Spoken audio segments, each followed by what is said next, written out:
Welcome back mga sir, at dahil birthday ko ngayon,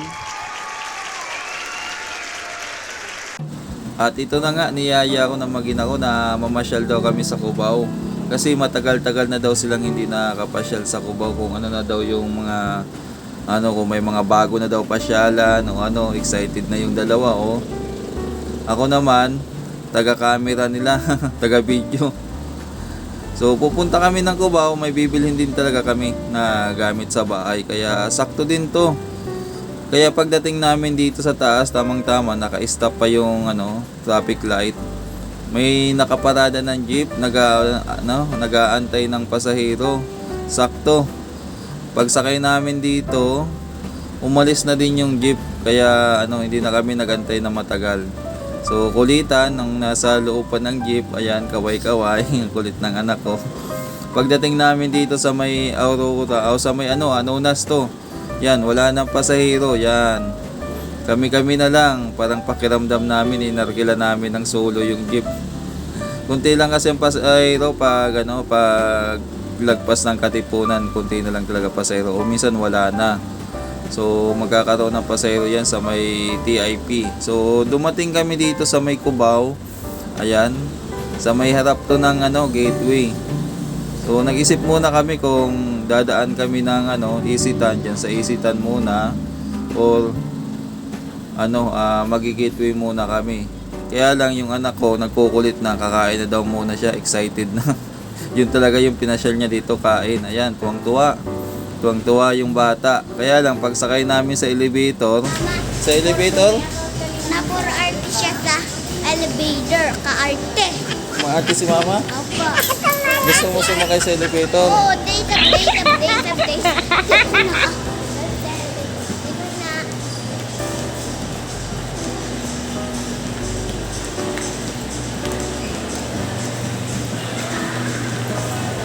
Ayan.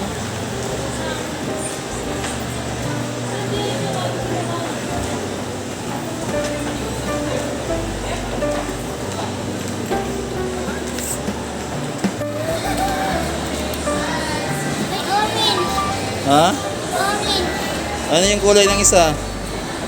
White at orange at Oh. Ayun, natrap siya sa sanga, Ay, huwag mo sabihin, sabawan naman. Sabi ko na nga ba eh. Sabaw na naman eh. So, andito na kami ngayon sa may Gateway 2 hanggang sa nakarating kami dito sa may Farmers 1. So, dito na kami kumain sa may Farmers 1, din nag-ikot-ikot, tingin-tingin ng mga paninda. Ayan, wala namang pambili. Tingin-tingin lang, kumbaga window shopping. Kaming dalawa naman ng maliit ay tumambay dito sa baba. Yan. Si Mrs. doon muna daw siya sa taas, titingin-tingin lang kung ano-ano. Pumunta kami dyan sa may appliances, yan, sa may Western. Tingin-tingin muna yung bata sa mga sample video ng mga TV na naka-display. Ayan. So kakatapos lang namin yung kumain at hindi ko na video kasi gutom na, baka serve ng pagkain-kain na. Tapos lumabas na kami ng gateway uli, sa gateway 1. Yan. Pupunta kami dito sa isa sa pinakaunang department store dito sa Araneta City, sa Cubao. So ang tawag dito dati ay Araneta Center, ginawa nilang Araneta City.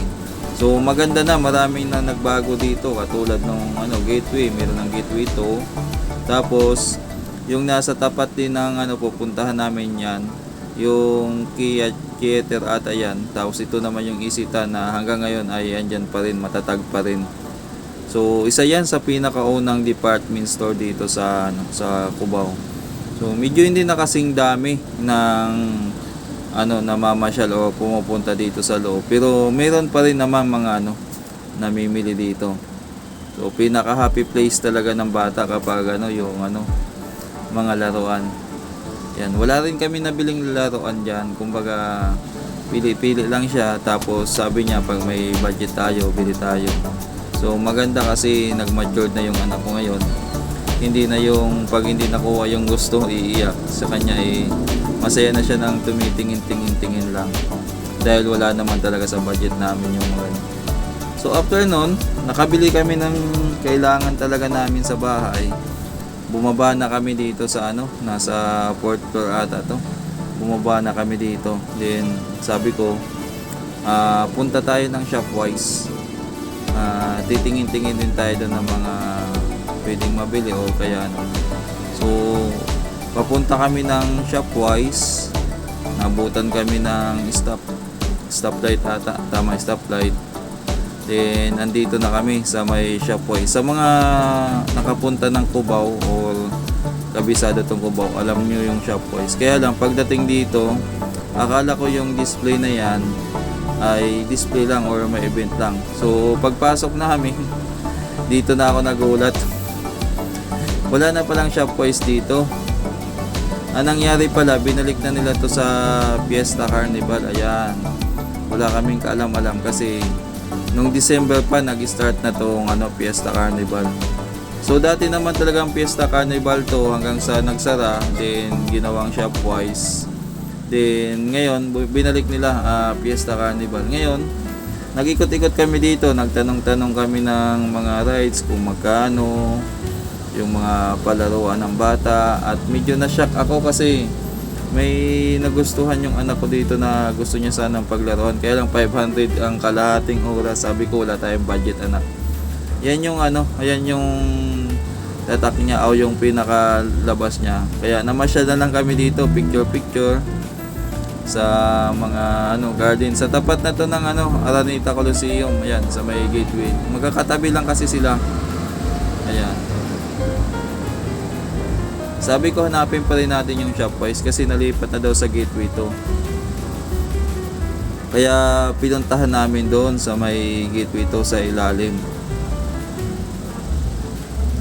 Tapos pagdating namin doon wala, kaya bumalik na lang kami dito sa kasi gustong maglaro ng bata. Dito ulit kami sa may Farmers. Yan. Dito medyo low budget lang dito, 150 lang yung kalahating oras. Ayan, tuwang-tuwa yung bata. Pinaglaro namin, pauwi na rin kami niyan. Bago kami umuwi, pasyal muna siya diyan. Ayan. So, tamang-tama kasi mayroon namang mga kalaro siya. So, may mga bata din na naglalaro. Kaya medyo nag-enjoy din talaga siya maglaro dito. At nakailang punta na rin siya dito.